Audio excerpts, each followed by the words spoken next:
Assalamualaikum warahmatullahi wabarakatuh. Halo anak-anak, bagaimana kabar kalian hari ini? Semoga selalu sehat walafiat. Jumpa lagi dengan Ibu Dita Kodarianti. Kita akan belajar geografi. Untuk memahami dan mengerjakan tugas dengan baik, kalian harus menyimak video sampai selesai.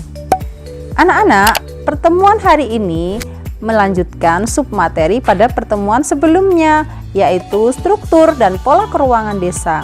Dan fokus kita hari ini kepada macam-macam desa serta struktur dan pola ruang penggunaan desa.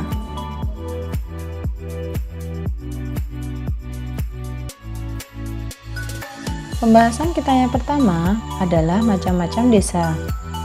Berdasarkan perkembangannya, desa dibagi menjadi 3, yaitu desa swadaya, desa swakarya, dan desa swasembada. Yang pertama adalah desa swadaya. Definisi dari desa swadaya adalah kondisi suatu desa di mana sebagian besar masyarakatnya dapat memenuhi kebutuhannya secara mandiri yang tidak bergantung pada pemerintah. Ciri-ciri desa swadaya adalah penduduknya jarang, lekat dengan adat istiadat, lembaga masyarakat masih sederhana, pendidikan rendah, mata pencarian bergantung pada alam, teknologi rendah, serta sarana prasarana kurang. Contoh desa swadaya yaitu Desa Kanekas suku Baduy dan Kampung Bena di NTT. Nah, silakan perhatikan gambar berikut. Gambar berikut adalah contoh dari desa swadaya. Yang kedua adalah desa swakarya. Definisi dari desa swakarya yaitu desa yang sedang berkembang, di mana keadaan sosial dan ekonomi masyarakat lebih baik dibandingkan dengan desa swadaya. Ciri-ciri desa swakarya yaitu mulai berkembangnya pusat pendidikan, dibangunnya sarana prasarana, perekonomian masyarakat membaik, dan sudah tidak terisolasi lagi walaupun letaknya jauh dari pusat perekonomian. Contoh desa swakarya yaitu Desa Pucangan, Sukoharjo, Jawa Tengah, dan Desa Karanganyar, Lampung Selatan. Silahkan kalian perhatikan gambar berikut. Gambar ini adalah contoh dari foto desa swakarya. Yang ketiga adalah desa swasembada. Desa swasembada adalah desa yang mampu mengembangkan potensi yang dimiliki desa tersebut. Ciri-ciri desa swasembada yaitu berlokasi di ibu kota kecamatan, penduduknya padat-padat, tidak terikat dengan adat istiadat, memiliki fasilitas-fasilitas yang memadai dan lebih maju. Masyarakat bermata pencarian yang beragam. Contoh desa swasembada yaitu Desa Selo, Kecamatan Solo, Boyolali, Provinsi Jawa Tengah. Pembahasan selanjutnya yaitu macam-macam desa berdasarkan aktivitasnya. Yang pertama ada desa agraris. Desa agraris merupakan desa yang sebagian besar mata pencarian masyarakatnya adalah petani. Contoh desa agraris yaitu desa di Indramayu atau Subang.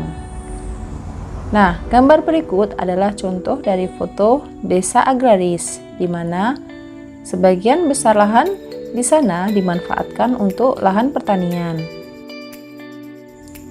Macam desa berdasarkan aktivitasnya yang kedua yaitu desa industri.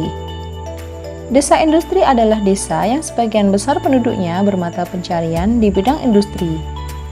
Contoh desa industri di Indonesia adalah Desa Punokawan yang berada di Kecamatan Krian, Kabupaten Sidoarjo dengan industrinya sepatu kulit. Macam desa berdasarkan aktivitasnya yang ketiga adalah desa nelayan. Desa nelayan adalah desa yang sebagian besar penduduknya bekerja dengan memanfaatkan hasil laut. Contoh desa nelayan di Indonesia yaitu Desa Mola di Sulawesi Tenggara. Desa Mola di Sulawesi Tenggara bisa kalian lihat pada gambar berikut ini. Pembahasan kita selanjutnya adalah pola penggunaan lahan desa untuk permukiman desa. Yang pertama, pola permukiman memusat. Pola permukiman memusat umumnya terdapat pada wilayah gunung atau pegunungan. Pola permukiman ini dipengaruhi oleh kondisi geografis, karena tidak semua lahan yang tersedia dapat dijadikan tempat tinggal, dan hanya sebagian lahan yang dapat dijadikan tempat tinggal, sehingga masyarakat di daerah pegunungan akan cenderung membangun tempat tinggal mereka secara memusat atau berkelompok. Yang kedua adalah pola permukiman linier atau memanjang. Pola permukiman linier yaitu pola permukiman yang mengikuti alur jalan atau sungai. Pada umumnya, pola permukiman ini mendekati jalur transportasi darat dan air, atau pada daerah yang bertopografi datar. Selain itu, pola ini juga bisa ditemukan di sepanjang garis pantai. Yang ketiga adalah pola permukiman memencar. Pola permukiman memencar dapat terlihat dari permukiman penduduk yang jaraknya berjauhan. Pola permukiman memencar umumnya terdapat pada daerah pertanian, dan antar permukiman terdapat jalur transportasi yang menghubungkan. Pembahasan selanjutnya adalah pola penggunaan lahan desa untuk kegiatan ekonomi. Pola penggunaan tanah di desa untuk kegiatan ekonomi pada umumnya didominasi oleh lahan pertanian, baik pertanian tradisional maupun pertanian yang telah maju, yaitu pertanian yang sudah memanfaatkan mekanisme pertanian. Rata-rata kepemilikan lahan pertanian di desa adalah 0,5 hektar yang dapat diklasifikasikan sebagai petani kecil.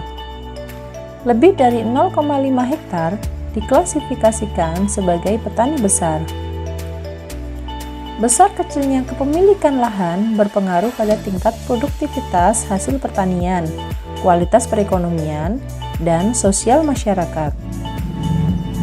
Itu tadi materi kita hari ini. Semoga apa yang Budita sampaikan bisa kalian pahami. Anak-anak, pesan Budita, jangan lupa untuk melaksanakan protokol kesehatan dari pemerintah, yaitu memakai masker, jaga jarak, dan cuci tangan pakai sabun. Terima kasih. Wassalamualaikum warahmatullahi wabarakatuh. Sampai jumpa.